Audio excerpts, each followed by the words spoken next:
L'art d'être grand-père par Victor Hugo. Partie 8. Les griffonnages de l'écolier. Charles a fait des dessins sur son livre de classe.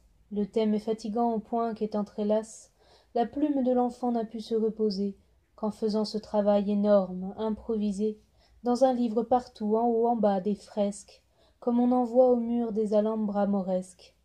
Des taches d'encre ayant des aspects d'animaux, qui dévorent la phrase et qui rongent les mots. Et le texte mangé viennent mordre les marges. Le nez du maître flotte au milieu de ses charges, troublant le clair-obscur du vieux latin toscan, dans la grande satire où Rome est au carcan, sur César, sur Brutus, sur les hautes mémoires, Charles a tranquillement dispersé ses grimoires. Ce chevreau, le caprice, a grimpé sur les vers. Le livre, c'est l'endroit, l'écolier, c'est l'envers. Sa gaieté s'est mêlée, espiègle, aux stigmates du vengeur qui voulait s'enfuir chez les Sarmates.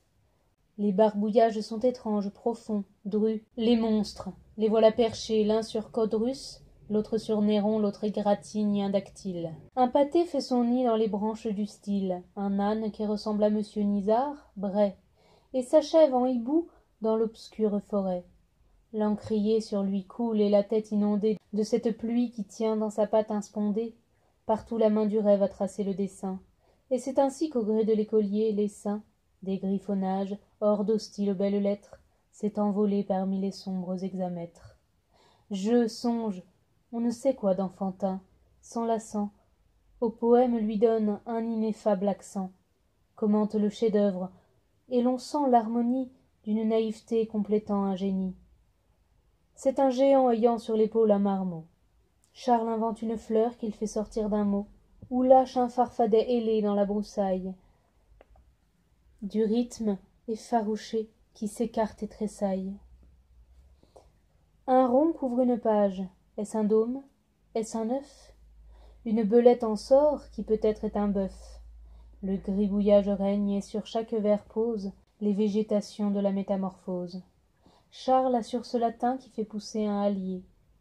Grâce à lui, ce vieux texte est un lieu singulier, où le hasard, l'ennui, le lasis, la rature, dressent au second plan leur vague architecture.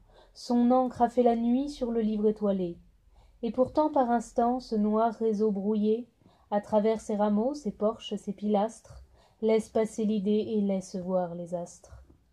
C'est de cette façon que Charles a travaillé, au dur chef-d'œuvre antique, et qu'au bronze rouillé, il a plaqué le lierre, et déranger la masse, du masque énorme avec une folle grimace.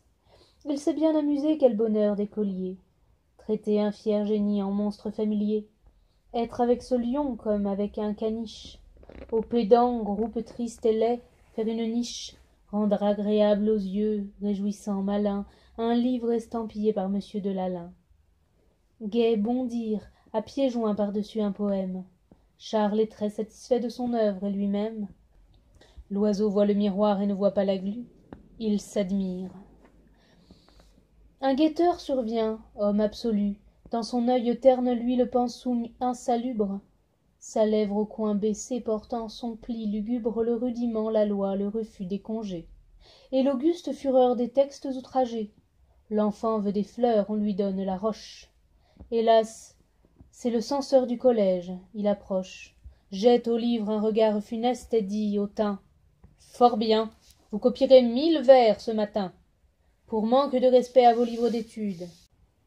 Et ce geôlier s'en va, laissant là ce latude. Or, c'est précisément la récréation. Être à 9 ans Tantale, en c'est la diction, voir autrui jouer, être un banni, qu'on excepte, tourner du châtiment la manivelle inepte, soupirer sous l'ennui, devant les cieux ouverts, et sous cette montagne affreuse, 1000 vers. Charles sanglote et dit: Ne pas jouer au bar. Copier du latin, je suis chez les barbares. C'est midi, le moment où sur l'herbe on s'assied, l'heure sainte où l'on doit sauter à cloche-pied. L'air est chaud, les taillis sont verts, et la fauvette s'y débarbouille, ayant la source pour cuvette. La cigale est là-bas qui chante dans le blé, l'enfant à droite au champ. Charles songe accablé, devant le livre hélas tout noirci par ses crimes. Il croit confusément ouïr gronder les rimes. d'un boileau qui s'entr'ouvre et bâille à ses côtés. Tous ces bouquins lui font l'effet d'être irrité. Aucun remords pourtant, il a la tête haute. Ne sentant pas la honte, il ne voit pas la faute. Suis-je donc en prison? Suis-je donc le vassal de Noël lâchement aggravé par Chapsal? Qu'ai-je donc fait? Triste, il voit passer l'heure. De la joie, il est seul, tout l'abandonne. Il pleure, il regarde éperdu sa feuille de papier. 1000 vers, copier, copier, copier. Copier, ô pédant, c'est là ce que tu tires. Du bois où l'on entend la flûte des satyres, tirant dans le sourcil sitôt qu'on te répond, se fronce comme l'onde aux arches d'un vieux pont. L'enfance a dès longtemps inventé, dans sa rage, la charrue, à 3 socs pour ce dur labourage. Allons, dit-il, trichons les pions déloyaux. Et farouche, il saisit sa plume à 3 tuyaux.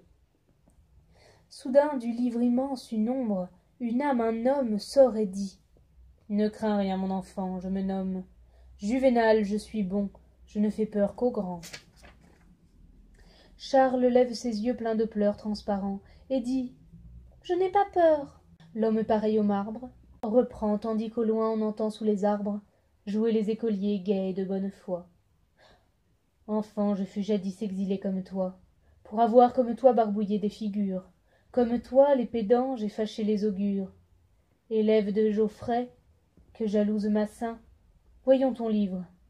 Il dit, et regarde un dessin, qui n'a pas trop de queue et pas beaucoup de tête.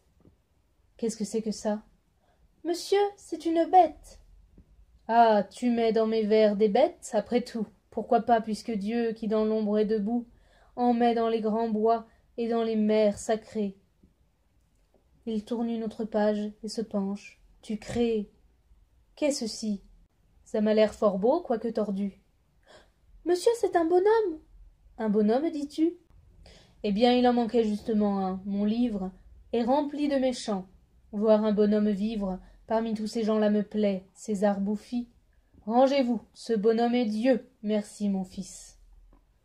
Et d'un doigt souverain le voilà qui feuillette, Nisard, l'âne, le nez du maître, la belette, qui peut-être est un bœuf, les dragons, les griffons, les pâtés d'encre ailés, mêlés au vert profond, toute cette gaieté sur son courroux éparse.